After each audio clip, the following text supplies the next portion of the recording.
Hi there, I'm Holly Kingdon, and today we're going to talk about transferring your pattern. I'm going to show you an easy trick to make sure that it's straight on the grain. And this trick you can also use when you buy a commercial pattern to make sure that your pattern is straight on the grain. It's important to have your pattern straight on the grain because it makes it much easier for your finishing, for one, and it makes it much easier on your hooking, for another. So let's get started. Okay, so this is my pattern that I want to transfer onto this backing. Now you want to have a good 3.5 to 4 inches all the way around, and I have lots. This is a big piece of backing, but I've already got it cut, so that's what I'm using today. I want to make sure that it's centered in the backing, or sometimes you don't need to. Sometimes you can move it down and then maybe you can do something else over here. But that's not really very much space to do something else in. So I'm going to put it in the center. One thing you can do is measure from each side how far it's going to be and then make your marks there. But I've always found the easiest method to make sure it's centered is to fold it in 4 and make a little mark there with your little Sharpie. That's where the center of the piece is. So then you can measure out from there to make sure that you've got it centered. Now this piece here, so you can see the little mark there, is 8.5 by 8. So I know that from one side I need to measure 4.25 inches, 4.25 inches, 4 inches, and 4 inches. So that's what I'm going to do now. I'm going to take my ruler and I'm going to make my little marks, 4.25 inches. Now I'm not going to draw the line with my ruler. I'm just making a little mark there. And then here I want 4 inches. Oops, that's right, 4 inches there. And 4 inches there. Now that's all I'm doing with my ruler. I do not want to draw my lines with my ruler because then it won't be straight on the grain. So now I'm going to extend these marks out so that I make my square. Now I'm going to hold my pencil. This is like worth the price of watching this video. This is because this is the way you get it straight on the grain. I don't want to hold my pencil like this. I want to hold it down so that it's sort of like this. That's upside down for you, but you get the gist. Then I'm going to start at my mark and I'm going to drag down towards myself. And look, it's right in the ditch, it's called. And then I'm going to do that this way and drag it down. Then over here I'll drag it down towards myself. Move this towards myself and drag it down.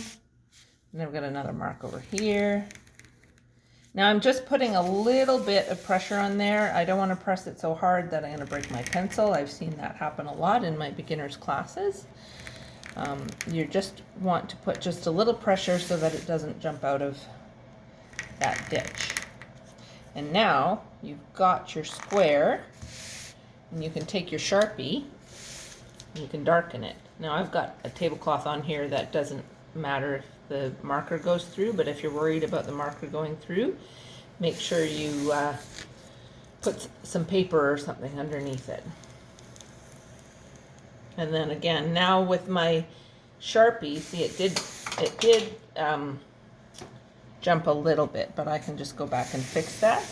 The nice thing about putting your pattern on the back is that it's not going to make a difference because you can always fix it after. See, it jumped a little bit there, but it's just a tiny bit. And then this way. And now I've got my guide for where I want to place my pattern. See, like that.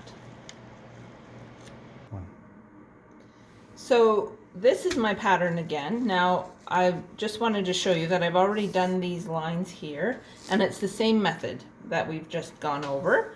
And now we're going to put the the pattern in the middle.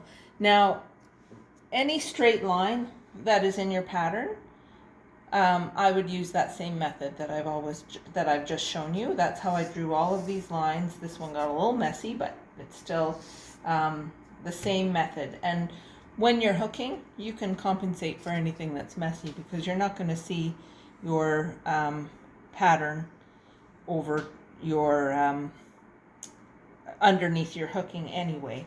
So, and I just want to stress, the only thing you use your ruler for is for measurement. You never use it to draw a straight line. Sometimes maybe if you have to go at an angle like that, if I wanted to go across, then I might do it.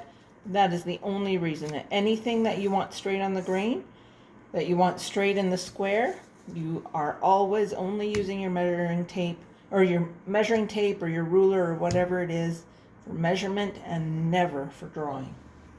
Now, the next method that I'm using today is to use Tulle.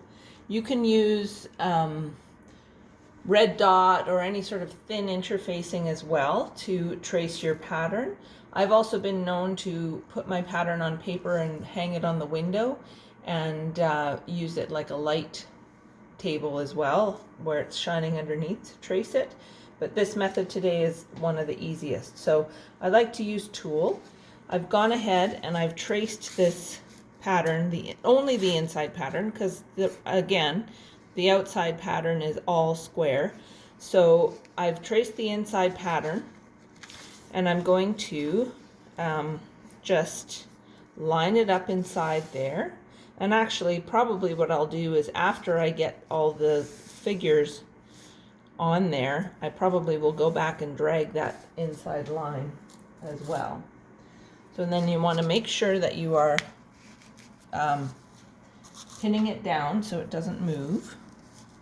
See, and I can pretty much line that up almost exactly. And if it's a little bit off, just adjust it to where you want to be.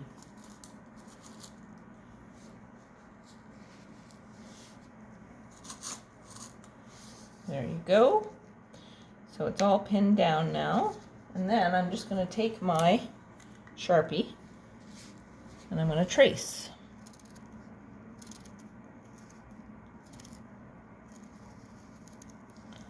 Again, don't worry if you make a mistake.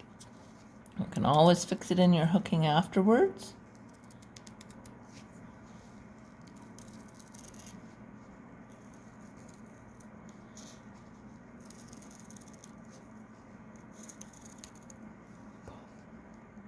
Okay, so now I've traced it all.